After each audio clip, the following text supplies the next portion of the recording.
What's going on, YouTube? Got some issues I want to try to see if I can't get some help with. 2014 Duramax diesel Silverado. Damn, my sun is bright.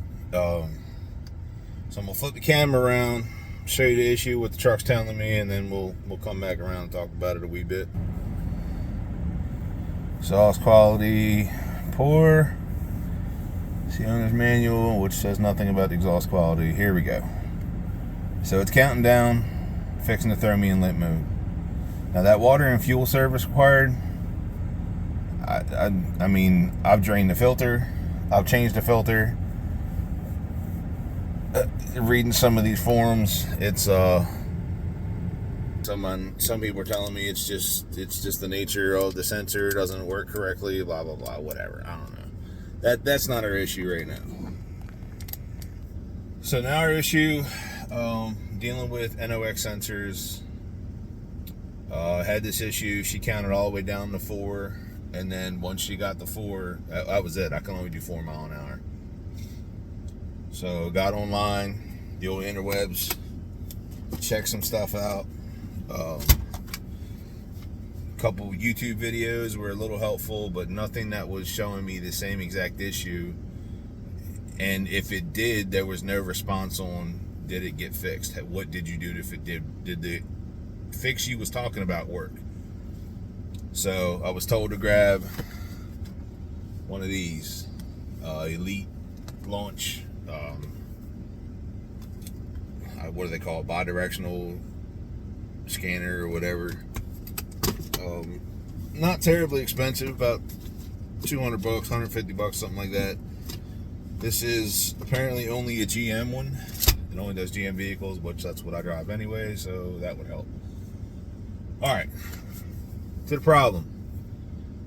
It's doing this limp mode thing sometimes every 2 days, sometimes every 2 weeks, sometimes every, it's just intermittent. There's no rhyme or reason or anything that I can correlate with, hey, I'm towing this camper, that's what's throwing it into this limp mode, or hey, it's raining, something's off, blah blah blah, no big deal. So here's what happened. I get on some forums, I watch some videos, got a couple same people saying, all right, replace your NOx sensors, your NOx sensors. So I was like, all right, where do I start? Do I do both of them? And then I looked up the price of them. Holy crap. It's my first diesel. This is my, I've had trucks and stuff before. It's my first diesel truck I'm dealing with, so I've never dealt with all this crap. So, okay.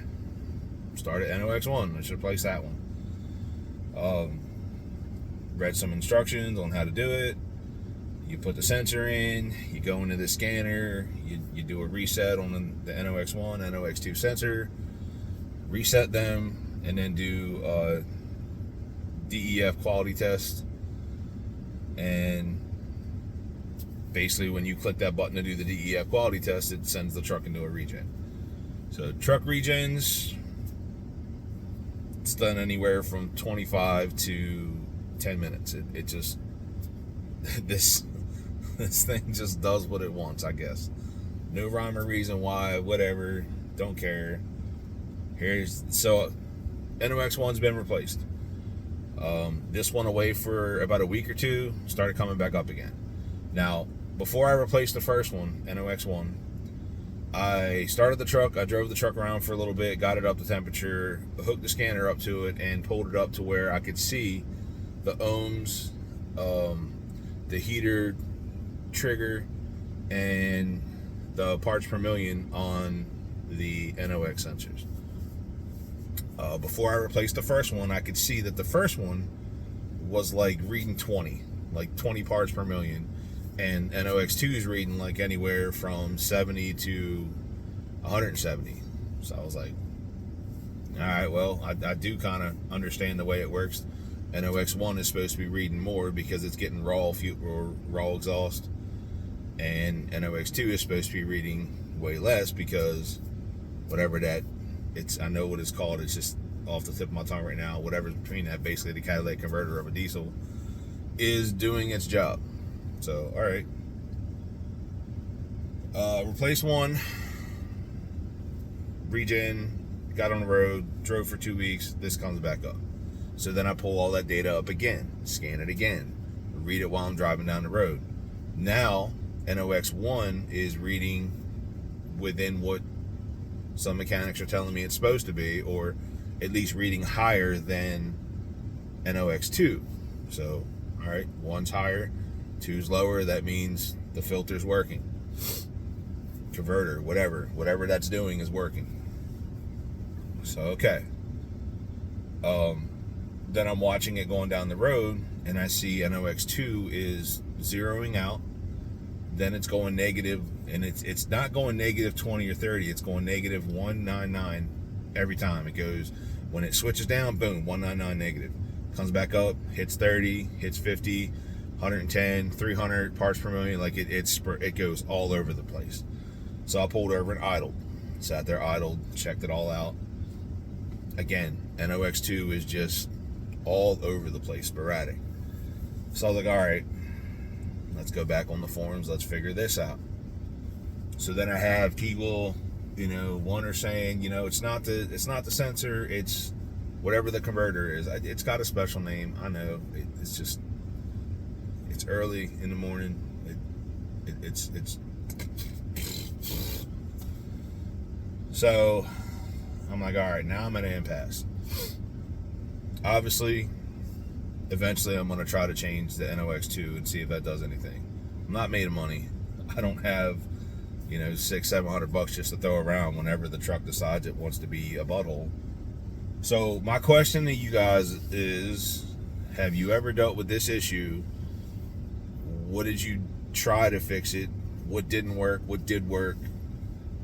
And how it ran afterwards. Like there's a lot of these videos of some of these guys. I'll put these up there, and I'm gonna, if I ever figure this out, it's gonna be in this video that I figured it out. Here's what I did, because that's the main key.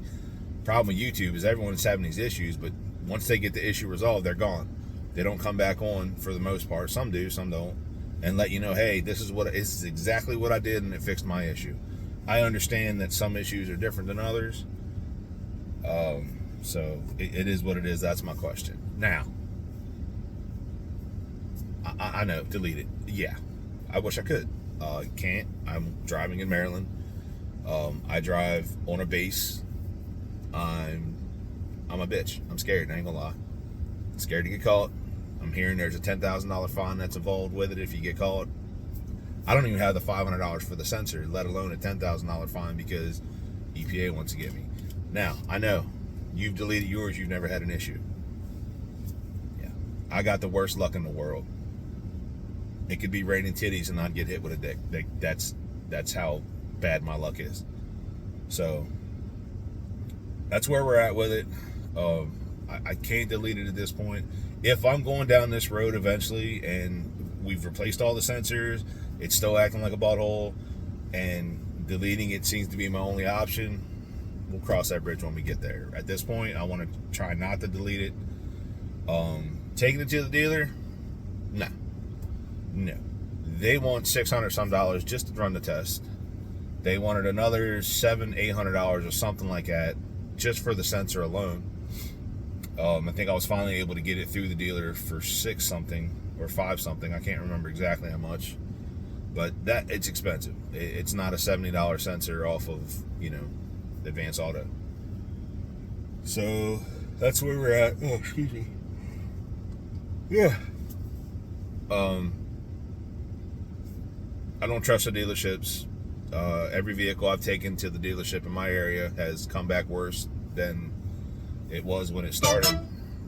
So, yeah, that's where I'm at. If it's just the NOx2 sensor and I replace it and it works, that's great. I'll be back on here to let you know that. But in the meantime, look, you guys have been through this. Let me know if you fixed it. Let me know. Help me out. That's all I'm asking. All right, y'all have a good one.